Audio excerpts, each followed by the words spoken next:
Hey, I'm Delia. Welcome to my YouTube channel. Today I have the honor of taking you on a home art tour with a private collector in Denver.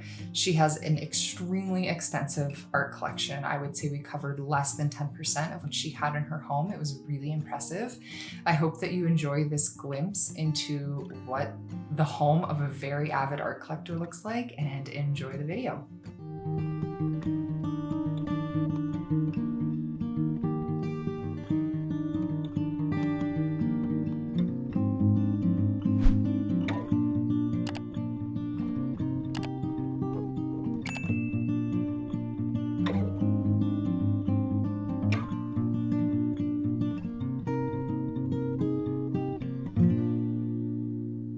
Okay, hi.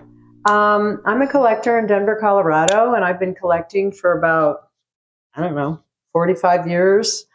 Started a long time ago. My parents were collectors, so I grew up around a lot of art and antiques and things like that. So this is a piece by Jason DeMart. I live in Denver, and he is represented by Rule Gallery, which is a gallery that has presence in Denver and Marfa, Texas. And he is a photographer, and he did a series of photos that he took in Costa Rica.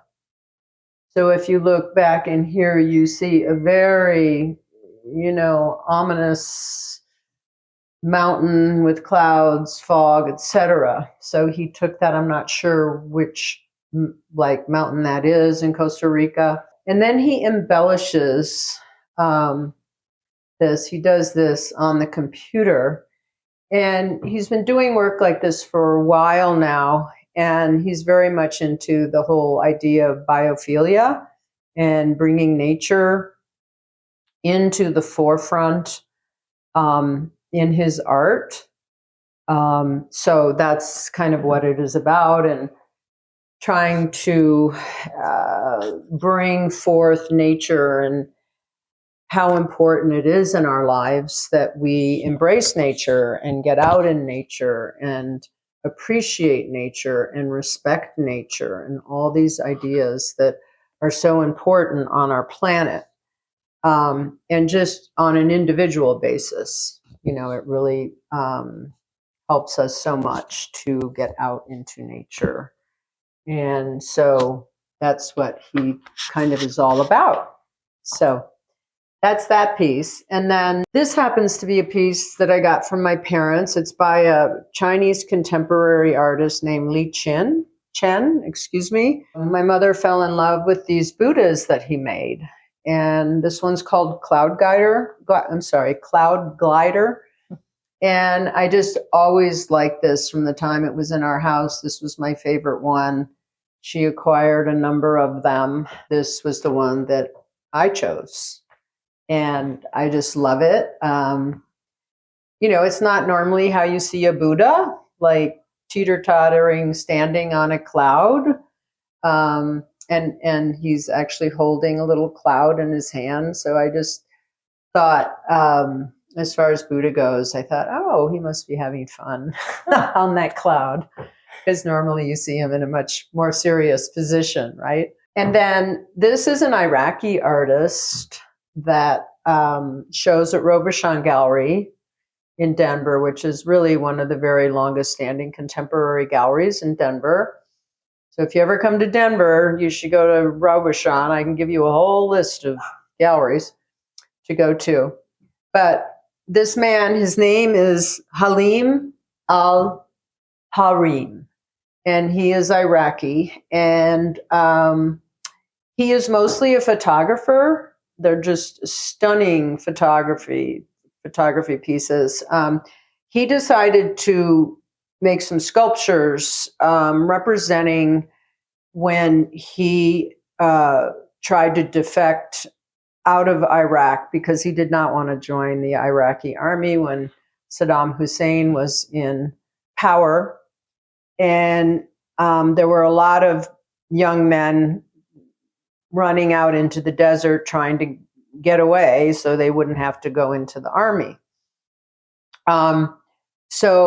And many of them don't survive because, first of all, they're going out into the desert with not much sustenance. And anyway, he lucked out. This woman named Najma, a Bedouin woman who lives out in the desert, found him and rescued him and took him in and gave him food and water and protection and hid him.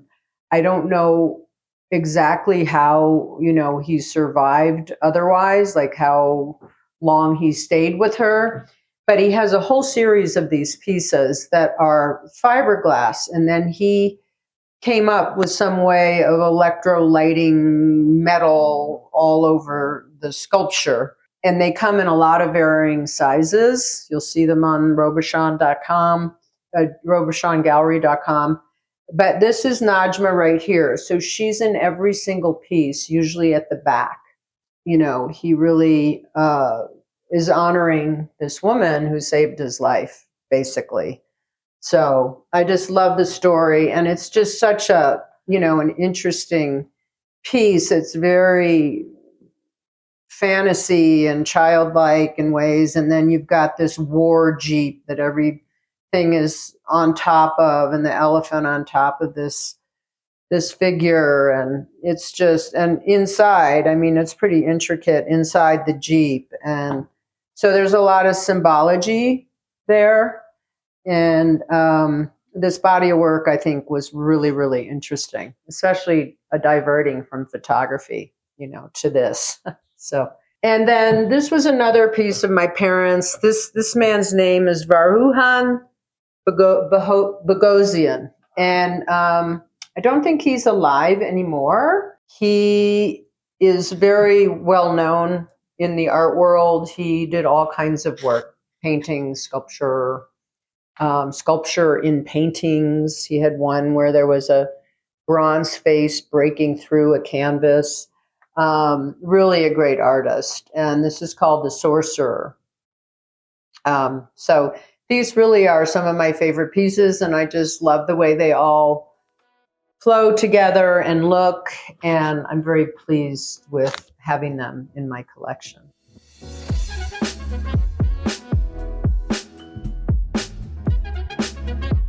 So this piece above the fireplace here is by Chris Anteman, and she is a porcelain artist from Portland, Oregon area, and her sculptures are quite lovely. They're very much taken after like the 18th, 19th century European figurines, like in Germany and probably all across Europe at that time. And so she's kind of fashioning her porcelain work after these figurines, but in a much more modern and provocative way. This is actually done with macro lenses, so it blows up just a small section of the sculpture. The real head size of, say, those heads in the sculptures is probably about like this big. The sculptures, they're fairly good size, either rectangular or square.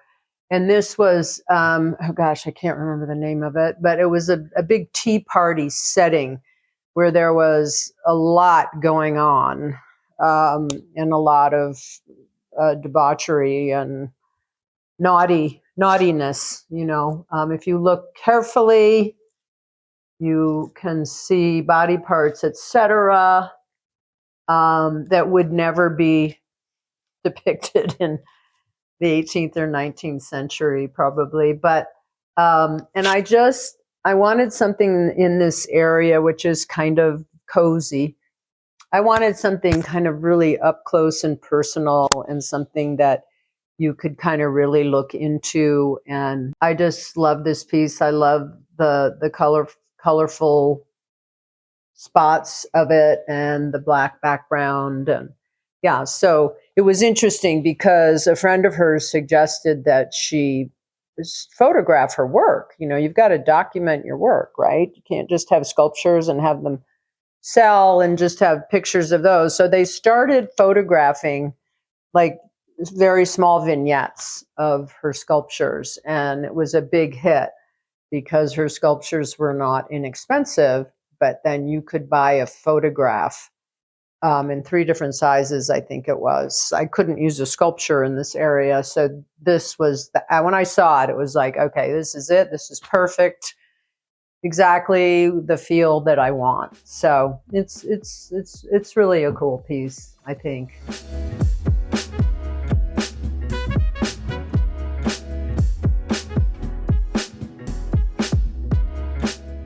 People are always intrigued with this. They're really not quite sure what to think about it. This is a photograph by a photographer in Denver who's married to a very famous photographer, Mark Sink. Her name is Kristen Hadge Sink. And this is called Octopus and Pomegranates. It's printed on archival paper. And she has worked with a lot of interesting subject matter, but a lot of it is natural materials or things, such as an octopus and pomegranates. So I just thought it was so intriguing. I love the octopus, the reflections, all these veins, and this was kind of taken before octopuses were in. I just love how this was literally mounting the pile of pomegranates and the white linen tablecloth and the very monochromatic background. So, and there's also, if you look carefully, there's ice cubes in nooks and crannies and things. So this is one of my favorite photographs that I own. This is one of the first paintings I ever bought, like a real piece of art. When I first started collecting, when I was in high school and college, I would find really interesting stuff at flea markets and garage sales and things like, THC can and posters and things like that. So when I started buying real art, this was one of the first pieces that I bought. And it was very early on. And the artist's name is Himari Akita. He is Japanese, and he is in Denver now, has been here a long time, and he teaches at several institutions and whatnot. But he's a phenomenal man. He's just the sweetest man ever, Japanese. And I just fell in love with this piece. And what's so cool about it is that I still absolutely cherish it. I love it. It's in one of the most prominent places in my home. I see it all the time. And I just love it. And it's grown on me to the point where this would be, if I had to pick 3 pieces that I took with me, this would be one of them. I think Himari is represented by William Havu Gallery in Denver. Fabulous artist. Love him. I met Sarah bowling through the Rule Girls, Rule Gallery. And she was just had gotten her bachelor's arts degree. And talk about racy and provocative and out there. I just loved her. I fell in love with her immediately because I love people that push the envelope. And she was young and she's going on for her master's, as she should. She started making these concrete pillows. They're literally out of concrete, and then she paints them.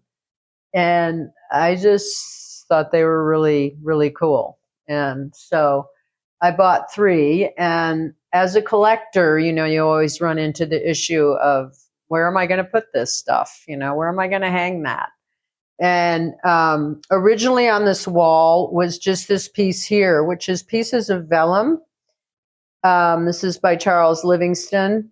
And this I didn't want to put anything too overwhelming or anything on this wall, but I wanted to put something on this wall. So I started with this next to this, and I thought it was a nice calm choice, and let the Hamaria Kita be what it is, sensational. And then I started adding things to this wall.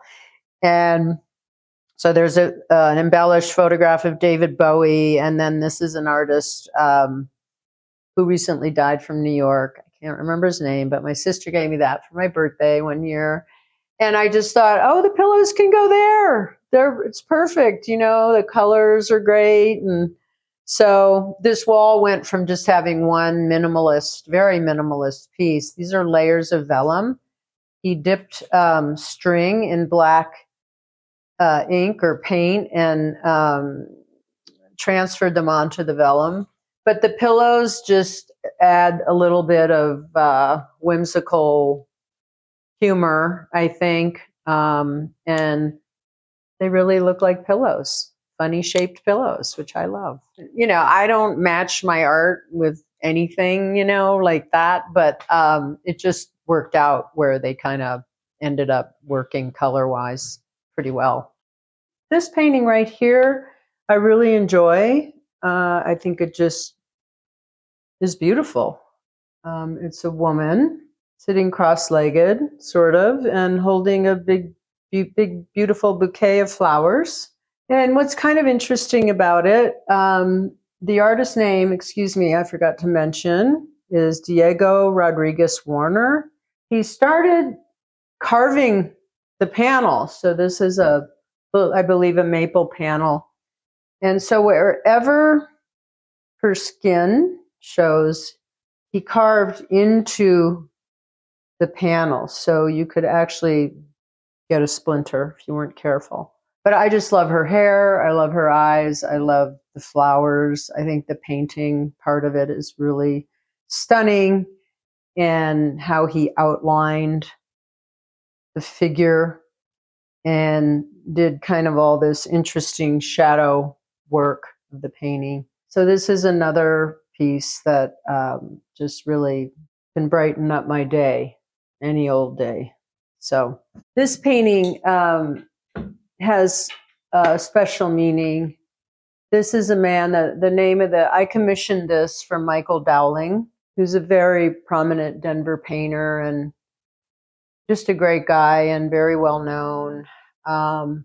He studied in Italy, actually. So he's just a natural talent. This is Juan Carlos, and this was an artist I met in Buenos Aires, Argentina, and we got to spend some time together. And he's just a very, very special person to me. And I decided I wanted him brought into the mix here in my home. And I don't know, it's a very powerful piece when you get close and really see his eyes, and it just has a lot of depth to it and a lot of meaning for me. So this piece in my bedroom here, I saw at an artist friend's house. She's a painter and a ceramicist, and I was doing ceramics at her studio, Urban Mud, but I was over at her house for a pool party, and I saw this and I just fell in love with it. It was so inspiring to me on so many different levels. And so I said, oh my God, I love that. She says, oh, well, it's for sale. So I ended up buying it. I don't know the artist, but her name is Linda Ingraham. Ingraham, I'm not sure how it's pronounced. It's a photograph. When you see it up close, it almost looks like a photorealist painting or something. And I just thought, as a dancer, I used to be a dancer, professional dancer. I don't know, there was just so much warmth and connection that I felt with this piece. And I decided I measured, because I saw it in my bedroom here. The name of it is Support System, and I also just really loved that the symbology behind that, as far as, you know, a couple, two people that are connected together, and I just really loved that. So I measured it, and I knew that the frame was only going to show on the sides, but I thought, well, I don't care. This is where I want to put it. So, and it really works for me. It just gives me a lot of joy when I come to go to bed. So this piece is quite special. My mother painted this piece. She was a huge inspiration to me. She was also a dancer, not professional, but she studied dance. Was a painter. She became an accountant back in the day before she was married. So she'd be sure to, you know, be able to get a job, which is what they did back then. This was later in her life, and I went to college in New Mexico, which I fell madly in love with. And when my mother came out, she just absolutely loved the landscape, the sky, the clouds. She was just enamored with everything about New Mexico. And we would take the back road from Espanola up to Taos. She was just very inspired by the landscape, and she decided to paint this painting, the little adobe house and the hills and the mountains and the sun and the clouds and all the things that we both fell in love with about New Mexico. And I'm so glad I got this from her before she died, because someone else would have wanted it in my family, and she gifted it to me before. So I didn't have to worry about whether or not I was going to get it and the divvying out of my parents' art. So anyway, that's a very special painting of northern New Mexico. I wanted to just talk a little bit about collecting art. You know, I started at such a young age, which I think was a real advantage, because I knew I wasn't going to be able to buy like expensive pieces and whatnot. But I said, you know what, I really don't care about that. I'm intrigued with the creative process, and at the time being a dancer, and, you know, where I was using my body as my instrument, and was enamored with people that painted and made sculpture and drew and all these things. And so what I would say is, when you collect, just don't question your gut. You know, if you love something, if the artist is available for you to talk to, that's a plus, because a lot of times when you love something and then they start telling you what the piece is about, there's probably going to be resonance with that within you. Just, you know, I buy art not as investment. I think about that, but that's not why that's not how I pick pieces that I buy. If I'm moved, and if my heart tells me that this is something that I don't want to live without, then that's my motivation, not what is it going to be worth in 10 or 20 years or even 5 years. So you just really have to get in touch with your inner guide, your intuition, and don't fight it. And if you think you can't afford it, ask the gallery if you can do a payment plan. Most galleries do have that. They don't want to put you on a 3-year payment plan probably, but most galleries are willing to work with young buyers or new buyers that are just starting to buy art to enhance their existence, which is what this art does for me. I don't know what I'd do without all this art around me. My life would be pretty dull. And you meet really interesting people, you meet really interesting artists, just start going to galleries and don't worry about a thing. Just start looking. Just use your eyes and really look into the pieces. And you'll start feeling more and more, and you'll know when a piece hits you. So don't think that because you're just starting that you don't know what you're doing. Everybody's got to start somewhere in life, period. So you might as well start now and enjoy what the art will bring into your life, because it's a lot. So just have fun with it. Thanks for watching that with me. I hope that you got something from it. I hope it resonated with you. I hope that it made you feel inspired to become an art collector and really take the acquisition of art more seriously. And if you want to learn how to do that, please send me an email, leave a comment below, or head over to my website to learn more.